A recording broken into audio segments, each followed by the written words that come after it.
What is up, everybody? It's your boy, Phil Shocker, the 90CTA Jug here with our Week 3 Team Builder of NWPL. I want to do a quick little note here. You will not be seeing Week 2 because Week 2, it was simply a stall fest.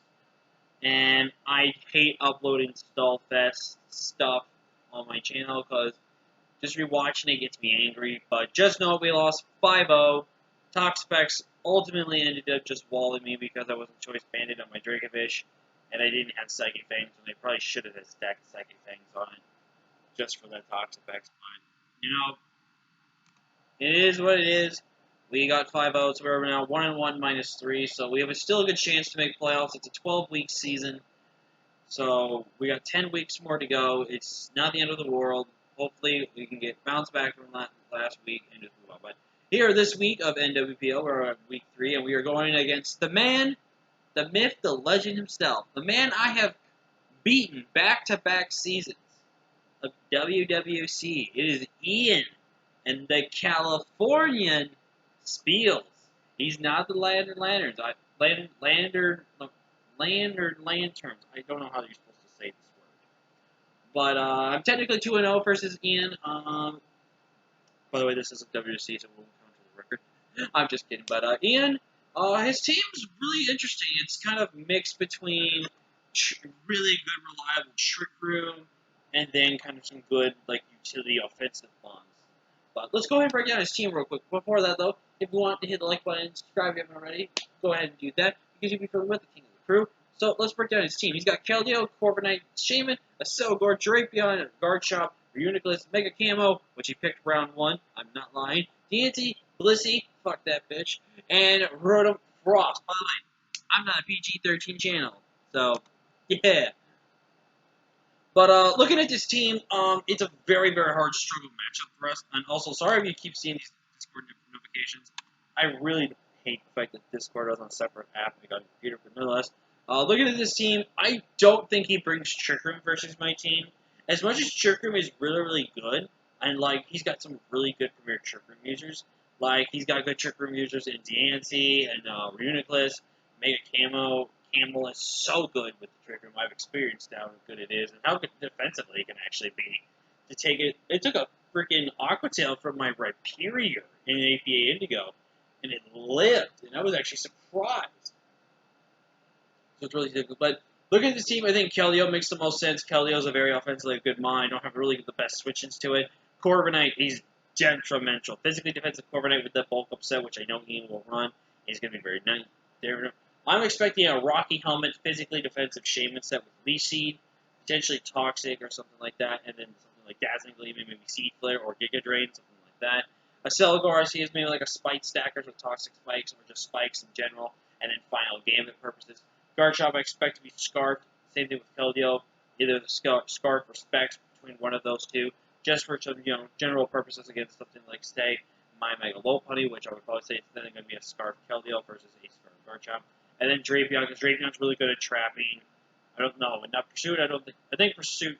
No, I don't think Pursuit is a lot. But Drapion, nonetheless, is really good wall to some of my good offensive mons that really can put in the work, but counters them really well. So, I looked at this team, and we're pretty much bringing the same exact team as last week, except we're making one change to the team.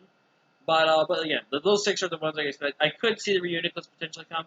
I could see maybe Mega Camo making a mix if he really feels confident he can get that Trick Room off on me. But again, it's just going to come down to how he plays his team and overall. So, looking at my team, we're first bringing off Big Mama, specially defensive. Pretty much more specially defensive this week, which is a little risky when he's got really more physical punishment. But with Keldeo being specially defensive, I want to be able to make sure I can handle that. We're bringing a semi-offensive set, though. Ice Fang, Slack Off, Fire Fang, and Earthquake with 172 HP, 100 in attack, 44 defense, 192 split depth. With the Careful Nature. Basically, it's designed to be more specially defensive for this matchup to take hits, hopefully from the Keldeo and maybe things like, say, the Selgor and stuff like that. By the way, I was expecting Blissey and Rotom Frost to not come because, in my opinion, they're not just good matchup mons in this game. And DNC does have a good potential chance to show up, but it's the only thing that's the trick. But nonetheless, I think Hippo, in general, just has good, phenomenal matchups. So I wanted to be more offensive with reliable recovery this week. Which I definitely think Hippo can do.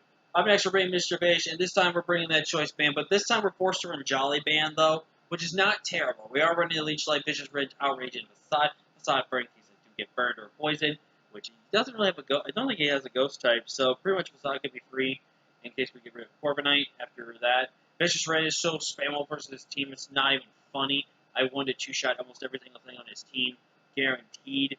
Leech Life is good recovery options against Shaman, which is really, really good. And then Outreach Spam once the Corviknight goes down and no, there's no Nancy, it's just so free versus his team.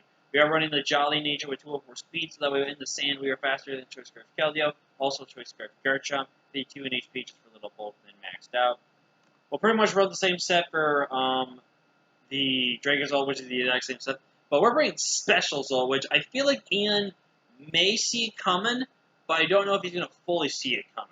Running Thunderbolt, Fire Blast, Dragon Pulse, and Meteor Beam. This set just goes in on his team. Once the Meteor Beam, which you guys don't know, it raises your special attack on turn 1, so it's like a charge move like Solar Beam. However, on turn 2, then it releases the attack. So basically, it's getting like a Calm Mind, but just for the special attack, but then you have to wait to attack on the second turn. But with Power Herb, I'll get my special +1 special attack, but then I get to launch off a Meteor Beam. And then in sand at +1, I can fire off Fire Blast, Dragon Pulse, and Thunderbolt.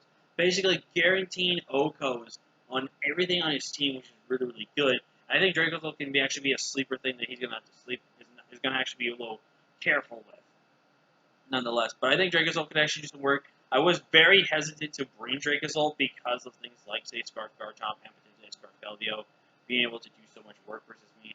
And plus some of the other things, he's got like Mega Camo and stuff like that. I was very, very, very hesitant to it, but I think this set just really goes in. I think this actually could really work for us in the end.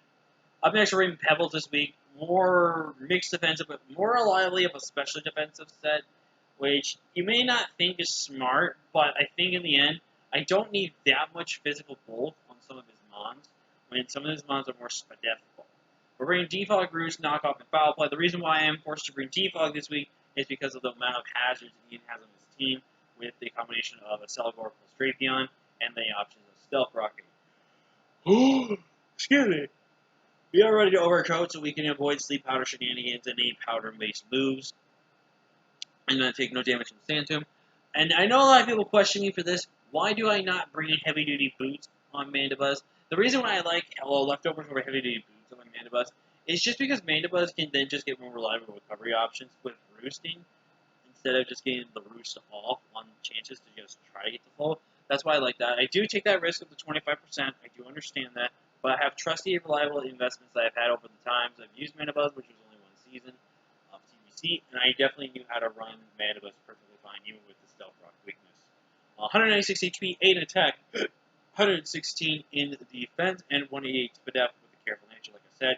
Foul Play and Knockoff just to get rid of items, and Foul Play just hits really hard a good majority of his team. If he's running Max Attack Natures on something like, say, Shaman and stuff like that, then he's going to do a little bit less, but nonetheless, he's very, really good. Making his debut is Squidward here. And we're running a very interesting Squidward set here. We're running Scald, Knockoff, Ice Beam, and Sludge Wave, Dual Stab plus Ice Beam and Knockoff, Max HP, Max Special Attack, Modest Nature with 4 in speed. 4 in speed, I believe, lets me guarantee outspeed the minus speed, not the minus speed, a 0 speed invested Shaman that is defensive, which is very, very good. Knockoff is really good for removing items. The Sugar Berry is there to sit in front of Garchomp and go for Scald and such Ice Beam. That's why Ice Beam you see on there. Ice Beam's also really good things to hit the... I think it's just really for the Chomp. I know a lot of people think they probably run something else, but I actually am mine. I don't think he's got a Poison type. No, he's got Drapion, never mind. Maybe I'll run something else, I don't know. But I think Ice Beam's just really good just because he instant kill Garchomp, which I like. Sludge Wave and the Skull, like I said, is just great phenomenal stab, and Knockoffs is really good. Sugar Berries to eat or hit from Garchomp when it's Earthquake, and should just do lots of damage. And last but not least, we're bringing Sky. We can pretty much just bring the same Sky set every single week with investments. It's just so good, dude. This thing outspeeds so many things with space speed with the sand. With this speed, we are guaranteed faster than everything on the scene. Scarf Keldeo, Scarf Garchomp, nothing. Swords play Rough, Fire Fang, and Drill Run. After a Swords Dance, I 2-8 KO Corviknight with Fire Fang, and I believe I do live at least 1 Iron Head and 1 Body Press, unless he's already boosted. Play Rough at +2 should kill Keldeo plus Garchomp for the speed investment. Drill Run is there for Drapion and for the Camera Up. And we are running extra belt to get boosted on those damage. But that's going to be it for the team builder, guys. Leave a like, comment, share, subscribe. Let's see if I can keep going against EMB 3-0. Until next time, I'm Pro Soccer.